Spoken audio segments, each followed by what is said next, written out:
नमस्कार, capital TV Bihar के special show 5 का पंच में आपका स्वागत है और हम आपको यहां आज की 5 सबसे बड़ी खबरों से रूबरू कराएंगे। मैं बताऊंगी विधानसभा में नीतीश कुमार ने तेजस्वी को कैसे लगाई जोरदार फटकार। मैं आपको बताऊंगा कैसे यूजीसी के नाम पर भेदभाव फैलाने वालों की लंका लग गई। मैं आपको बताऊंगी शंभू गर्ल्स हॉस्टल पर सम्राट चौधरी का एक्शन। मैं बताऊंगी आपको दरभंगा के हरिनगर गांव में ऐसा क्या हुआ कि 200 ब्राह्मणों पर एक साथ SC/ST एक्ट के तहत केस दर्ज किया गया। मैं आपको बताऊंगी कि कैसे बिहार में अश्लीलता पर चला हंटर, सार्वजनिक जगहों पर अश्लील गाने बजाने पर होगी FIR।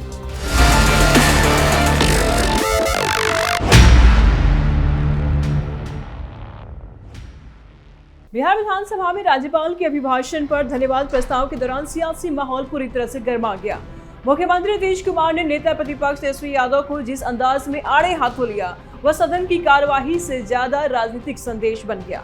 विपक्ष की बार बार टोका टोकी से नाराज मुख्यमंत्री ने बिना लाग लपेट के तेजस्वी प्रसाद यादव पर जमकर हमला बोल दिया और कहा, अरे तुम बच्चा हो, तुम्हारा बाप मेरे समय का नहीं है, बैठो बैठो, हल्ला मत करो।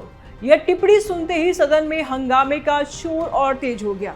नीतीश कुमार यही नहीं रुके, उन्होंने धन्यवाद प्रस्ताव पर बोलते हुए 2005 के बाद बिहार में हुए कथित विकास कार्य को गिनाया और याद दिलाया कि 2015 में राजद के साथ सरकार बनाकर तेजस्वी यादव को उप मुख्यमंत्री बनाया गया था। मुख्यमंत्री ने यह भी कहा कि शुरुआती दौर में तेजस्वी ने काम किया, लेकिन बाद में वो इधर उधर करने लगे। इसी दौरान तेजस्वी की टोका टोकी से भड़के नीतीश कुमार ने तीखे लहजे में आरोप जड़ दिया कि तेजस्वी ने सरकार गिराने की साजिशें रची थी और 6 विधायकों को तोड़ने के लिए भारी रकम की पेशकश की थी। यह आरोप सीधे तौर पर राजद की नीयत और रणनीति पर सवाल खड़े करते हैं और इससे पहले सदन में तब माहौल और बिगड़ा जब विधायक सुनील कुमार पिंटू ने नीतीश कुमार के सुशासन की तारीफ करते हुए कहा कि आज लालू यादव मरीन ड्राइव पर घूमते हैं और तेजस्वी यादव विदेश यात्राएं करते हैं। इस बयान पर राजद सदस्यों ने जमकर विरोध किया। स्पीकर की बार बार चेतावनी के बावजूद विपक्ष की टोका टोकी जारी रही, जिसे सत्ता पक्ष और विपक्ष के बीच तीखी नोकझोंक देखने को मिली। हालात बेकाबू होते देख मुख्यमंत्री नीतीश कुमार अपनी सीट से खड़े हो गए और विपक्ष को ललकारते हुए कहा कि बिहार में हुए विकास को सुनिए। उन्होंने तेजस्वी यादव को सीधे निशाने पर लेते हुए दावा किया कि विकास की दम पर उनकी सरकार फिर से सत्ता में आई है। मुख्यमंत्री के इस आक्रामक तेवर के बाद स्पीकर को सख्त निर्देश देने पड़े कि बिना अनुमति कोई सदस्य बोले नहीं। कुछ देर के लिए सदन में तानातनी छा गई, लेकिन साफ हो गया कि बिहार की राजनीति में तल्खी और टकराव आने वाले दिनों में और तेज हो सकते हैं।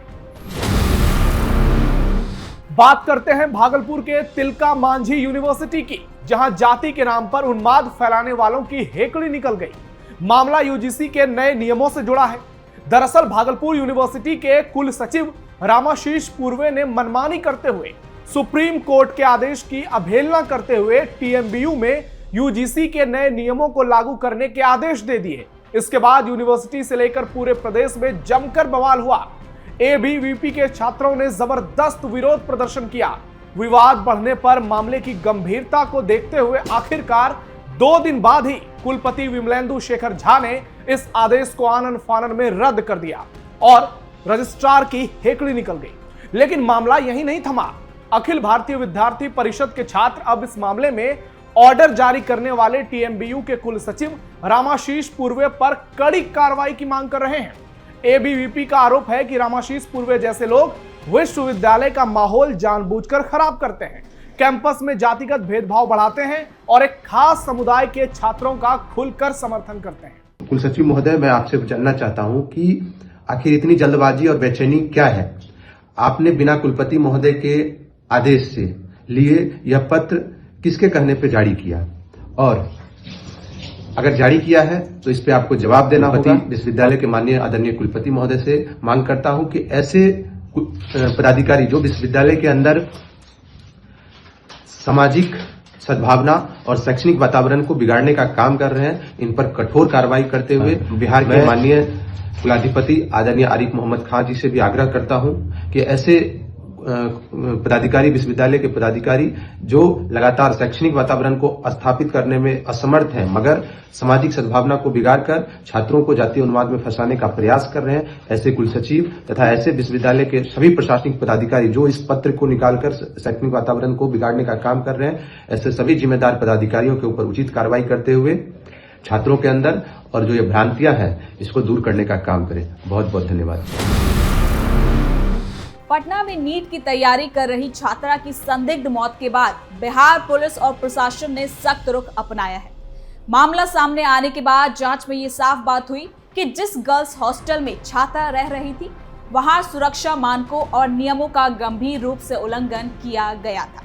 इसी को देखते हुए हॉस्टल का लाइसेंस रद्द करने की प्रक्रिया शुरू कर दी गई है। बिहार के डीजीपी ने इस पूरे मामले को बेहद गंभीर बताते हुए कहा कि छात्राओं की सुरक्षा में लापरवाही किसी भी सूरत में बर्दाश्त नहीं की जाएगी। जांच में सामने आया कि घटना की सूचना समय पर पुलिस को नहीं दी गई। सीसीटीवी व्यवस्था और निगरानी में भी खामियां थी। ऐसे में हॉस्टल प्रबंधन की भूमिका संदेह के घेरे में आ गई।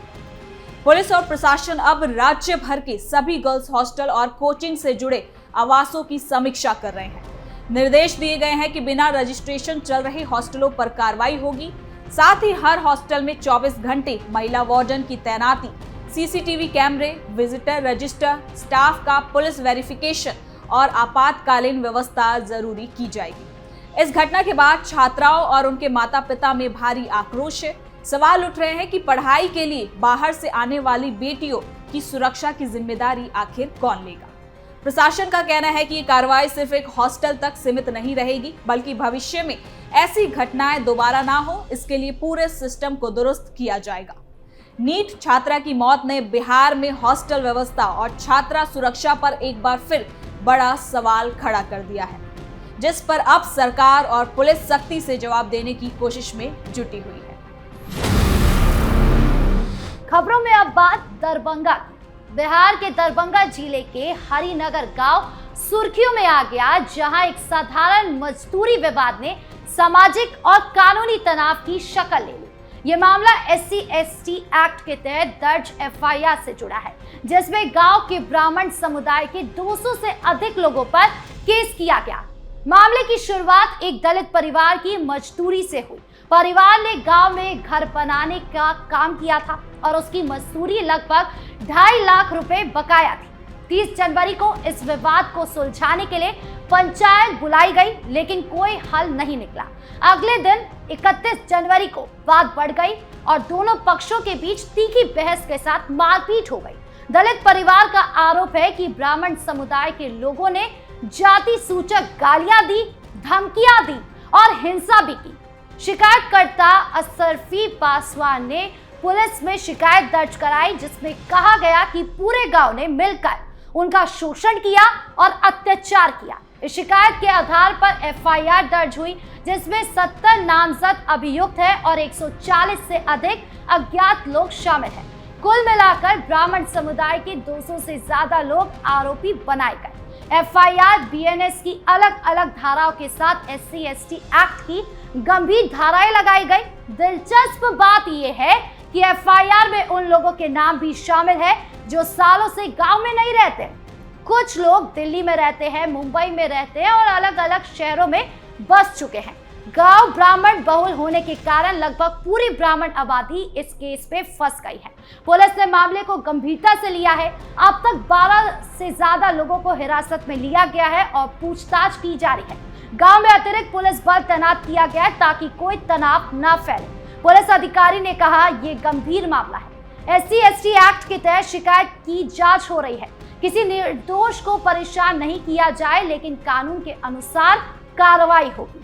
यानी गांव में तनाव है और लोग विरोध जता रहे हैं। ये घटना बिहार में SC/ST एक्ट के इस्तेमाल और दुरुपयोग को लेकर नई बहस छेड़ रही है। एक छोटा सा आर्थिक विवाद कैसे सामुदायिक टकराव में बदल सकता है, ये सवाल सबके सामने है। हालांकि जांच जारी है और आने वाले दिनों में और भी खुलासे हो सकते हैं। बिहार के उप मुख्यमंत्री और गृह मंत्री सम्राट चौधरी ने राज्य भर में अश्लील और दोहरे अर्थ वाले गानों के प्रसारण पर सख्त रोक लगाने के निर्देश दिए। उन्होंने सभी जिलों के पुलिस अधिकारियों को विशेष अभियान चलाने और ऐसे मामलों में प्राथमिकी दर्ज कर कड़ी कानूनी कार्रवाई सुनिश्चित करने का आदेश दिया है। इस निर्णय को सामाजिक मर्यादा और महिलाओं और बच्चों की सुरक्षा के लिए महत्वपूर्ण कदम माना जा रहा है। सम्राट चौधरी ने स्पष्ट और सख्त लहजे में कहा है कि सार्वजनिक स्थानों, शादी ब्याह, सामाजिक समारोह और वाहनों में अश्लील या दोहरे अर्थ वाले गाने का प्रसारण किसी भी स्थिति में स्वीकार्य नहीं किया जाएगा। उन्होंने कहा कि ऐसे गानों का समाज पर नकारात्मक प्रभाव पड़ता है और खासकर बच्चों की मानसिकता पर इसका गलत असर होता है। ये केवल मनोरंजन का विषय नहीं है, बल्कि एक गंभीर समस्या है जिसके नजरअंदाज नहीं किया जा सकता। उन्होंने कहा कि राज्य सरकार महिलाओं और बच्चों की सुरक्षा को लेकर पूरी तरह प्रतिबद्ध है और किसी भी तरह की अश्लीलता या अभद्रता को बढ़ावा देने वाली गतिविधियों पर सख्ती से रोक लगाई जाएगी। गृह मंत्री ने पुलिस प्रशासन को निर्देश दिए हैं कि इस अभियान के तहत नियमित निगरानी रखी जाए और नियमों का उल्लंघन करने वालों के खिलाफ तुरंत कार्रवाई की जाए। सम्राट चौधरी ने अधिकारियों से ये भी कहा है कि समाज में जागरूकता बढ़ाने के लिए जनसंपर्क अभियान चलाए जाए ताकि लोग स्वयं यानी खुद भी ऐसे गानों के प्रसारण से बचें। सरकार का उद्देश्य सामाजिक वातावरण को स्वस्थ और सुरक्षित बनाना है। उन्होंने स्पष्ट किया है कि कानून का उल्लंघन करने वालों को किसी भी हालात में बख्शा नहीं जाएगा और दोषियों पर सख्त कानूनी कार्रवाई की जाएगी।